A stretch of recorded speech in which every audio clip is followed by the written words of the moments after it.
Hey guys, you may remember a week or so ago we did a box opening for the Andycine monitor for the X5. And ever since I have had this monitor, I don't think it's came off my camera. It's part of my camera now. I absolutely love this monitor. And I have looked and looked and looked. I'll tell you what, let's get started and I'll tell you about it.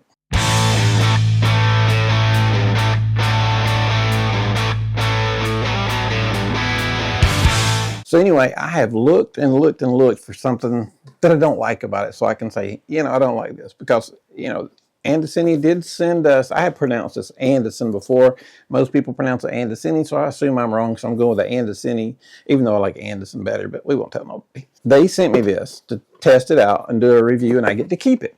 Well, anytime I'm doing that kind of stuff, I'm always thinking, hey, I want people to believe me because that's the biggest thing for me is for you guys to believe me. I'm not ever going to come on here and promote something that I don't like myself. I'd rather lose a company than lose a subscriber. So anything that I say I like, you can rest assured I like it, and I'm not going to recommend it to you guys unless it's truly a good product. So with that said, I have absolutely looked everywhere. This thing stays on my camera. I mean, it just, when I'm videoing, I'm usually videoing these videos with this one, I just turn it around so that I can see myself on the bigger screen instead of the little flip out screen on the camera. But I have looked and looked for something to say bad about this thing. And there's really, the only thing I don't like, and this is with any product that's like this, the on-off button on the side, I like the flip. I like an on side and an off side. I like a flip switch. Flip it on, flip it off. This is a hold down button. You have to hold it down. Did I hold it down long enough or did I not hold it down long enough? That's about the only thing I can find wrong with it, is that I like a switch. Like I said, I like an on switch. Like here's my camera. I got an on button and an off button. On button here, an off button would be fantastic, but it's a hold down button. So what are you going to do? That's the worst thing I can find with this screen is you have to hold it down and hope you hold it down long enough. But if you hold it down, you'll hear it power up. So it's really not that big of a deal. It's just me being really picky. But I love this thing and I use it. My favorite things about it, because, I spent this is 42 years now, I think, as a photographer.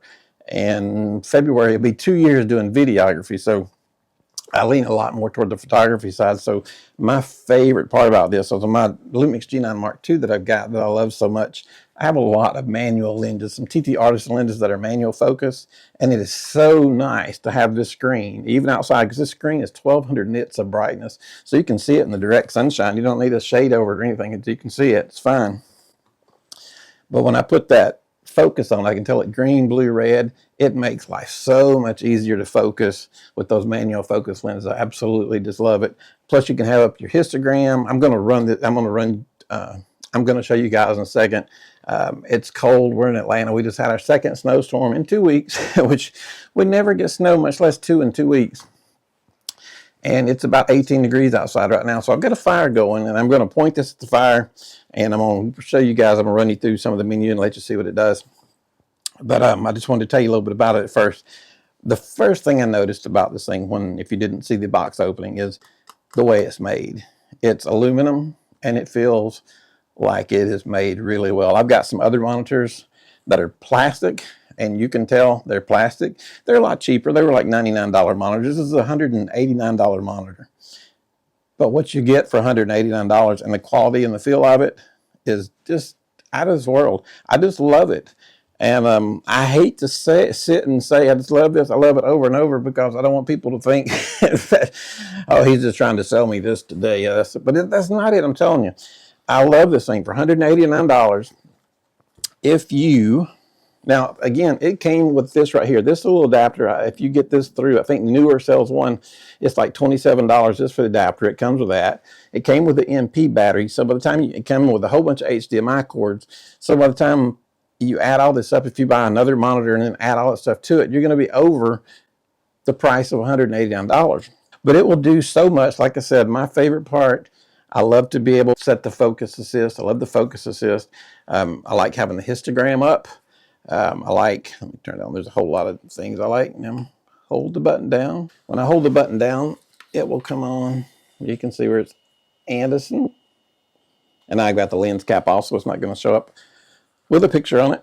But I'm going to walk you through it in a minute, but the histogram I keep up, it'll show it. I keep that going a lot. The focus assist, false colors, you've got image freeze, you've got your grids, like I will put on, I can show you this one right. Yeah, I'm sure this comes up.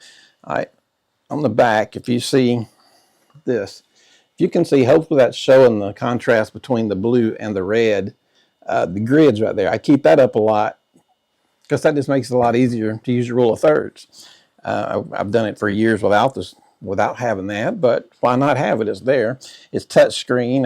It's just, and that's even if you don't buy one from my affiliate page, it's fine. You don't have to. But just know that I love this thing. And the battery that's built into it, it has an adapter so that you can charge the battery right here. You don't have to have one of the little, adapters you hit and plug in the wall. You can just plug USB right into it and charge it up. But it does so much. Like I said, the screen is 1200 nits. It has so much on it. I won't go over everything, but it's got LUTs, histograms, vector scopes, anamorphic mode, and you see the grids, and it's got exposure. It's got everything. It's got the 4K HDMI in and out. The screen itself won't show me 4K. I'm looking at it in 1080p, but it'll do HDMI in and out on 4K. I mean, other than that on-off button, there's nothing I can really find about it. Now it has a fan. I'm gonna show you the fan mode in front of the fireplace, so you'll hear that. It has different levels. You can set it on auto, or you can adjust it. So I turned it up as high as it would go, and I can hear it, but I don't think I'll be able to hear it on the video unless I just held it right up to the microphone. Am I the biggest expert in the world on camera field monitors? No, I'm not. What would I like to add to this one? I would love for it to record, but I know that's way out of the hunt. You're not going to find any, I don't think, that record for $189. I think you're going to be up $500, $600, maybe $700 before you get into any real good camera monitors that will record for you. So I can't say I wish this would record because it's only a $189 monitor, trying to compare apples to apples here. So anyway, I'm just going to move on and show you guys the screen, and I'm going to quit praising this thing for a moment and let you guys see, go through the menu with me and that sort of thing. So we'll come back and talk about it a little bit more at the end. So let's check this out over the fireplace. We have the Andycine monitor, the X5 set up right here. I'm going to walk you guys through some of the settings that it has. I thought it would be pretty to shoot the fireplace. First thing I'm going to do is you go down here. I've got all waves. I can hit that button, and I can hit it on. Now, when I hit all waves on, what that's basically doing is it gives you a visual representation of a tool that'll help you access exposure and prevent clipping. It's not something I use that much of, so I'm going to turn it back off. We've got our waveform. Waveform is just kind of a visual representation of the brightness across an image. I'll try to turn that on for you. I noticed it's getting pretty hot in front of my camera here. I'm not sure how well that fire and that battery will get along, but we'll see. Could be an interesting video. All right, then next down our list is, let me turn that off. Next down the list is vector. And the vector is just basically a visual tool that will display the color and saturation. Basically, it's color analysis on the screen, so I'll turn it on. You can see it up here. That's not something I use a whole lot either. I'll show you my favorite things about this monitor. I like the simple things. As a 40-year photographer, I'm more on the photography end of it, but I'll show you guys before I'm done. So here's the histogram. We all know what histogram is right here, so you can tell it's like I need to be adjusted on my setting, but I think that's because I'm shooting the fire in the fireplace. That's why you can't always go by your histogram. Focus assist. And this is one of my favorite things. Don't have it set on the right, but this, I can choose a color if I turn this on. And if you can see the blue around the flame, I'm not sure if you can see that. I'll put the green, or there's the green. You can see how that flame just turned green. Now that will help you focus, and that works out. That's one of my favorite settings because that is an amazing thing to have on your camera when you're 56 years old and you're trying to use a manual focus lens. So it is very helpful, and that's something I have on almost all the time. But I'm going to turn it off right now as we roll through. All right, as a matter of fact, I need to turn the histogram off. If I had it on the whole time, I apologize. That one's been getting in the way. All right, so now we'll go down to, I did the embedded audio. It'll just show you your audio. I don't have the audio hooked up on this. Your overexposure, this will be like your zebras. And then we've got check field. And if I turn the check field on, you can kind of see how that all went red. Check field just basically displays a pattern of the colored pixels to adjust the settings on the camera. It's, you know, it's what it is. It's not something I use all the time or very often. But if you're into the video hardcore, it's something you'll love. Now this is false colors. This is basically just kind of an advanced histogram. Let me turn it on. And you can see that right there. So the one I love the most on here, I use the focus assist. I love the focus assist. I can change the color because if you're outside shooting in different spots, sometimes blue shows up better, sometimes green shows up better, sometimes red shows up better. So it just kind of depends on where you're at. But I use that one a lot. And then, of course, histogram. That one just kind of stays up on the screen. Some people use a histogram 100% of the time.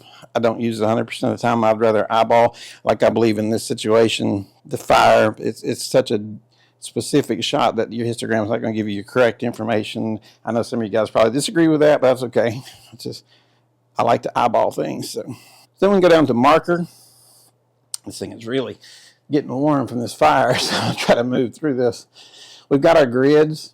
So if we want to do our 3x3, so to help keep our rule of thirds, here's our grid that come up, and the other line is behind this screen, and you can change it 9x9, 5x5, whatever you're looking for.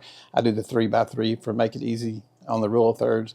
And here you've got your save frames, so you know what, making sure people's head and stuff are in the picture, your center marker, and then you can change your color of your center marker, blue, white, whatever color you want to change it to.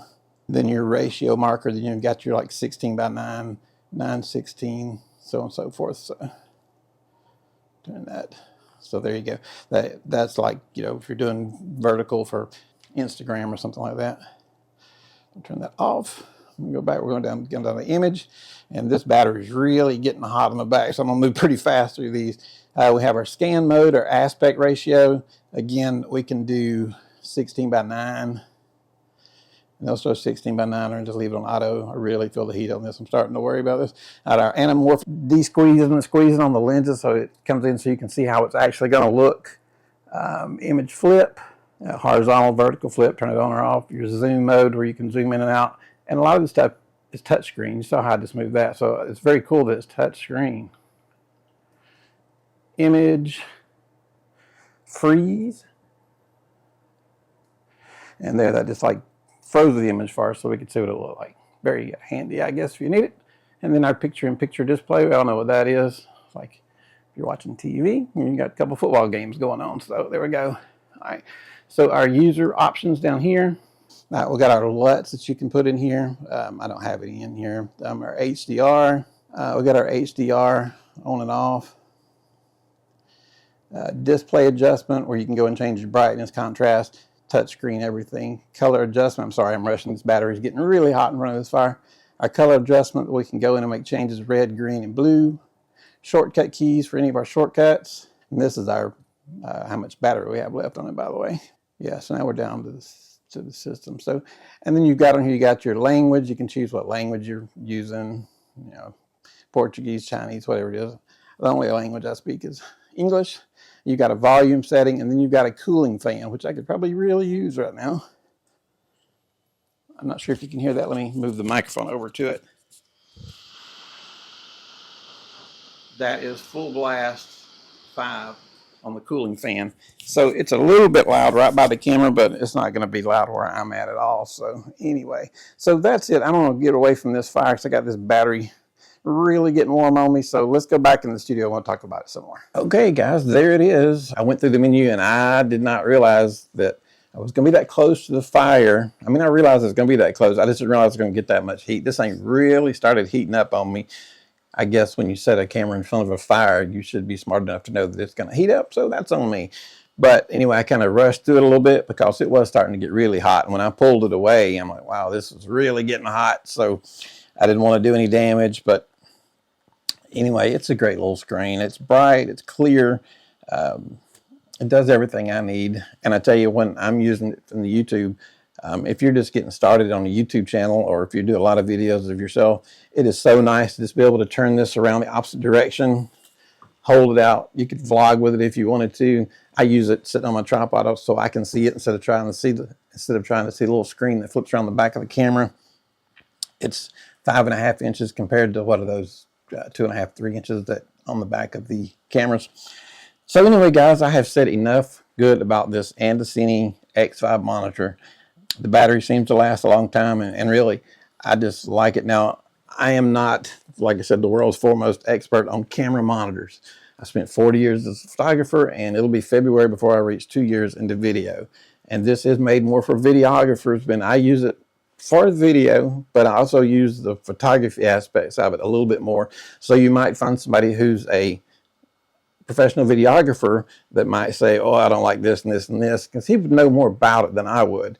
But from my perspective, coming in as a photographer, getting into videography just under 2 years, I love it. That's my opinion. So that's one other thing that Andycine does that I just love is they send you these cases. In this case, I love little gadgets, and this is just the coolest little case. You know, if this case was for sale by itself, I would buy the case. My wife always says, you have a million cases and bags. I just like bags and cases and stuff, so it's just the way I am. But anyway, I have really rambled through this video, and I apologize for that. But anyway, other than my on-off button, I love this little monitor.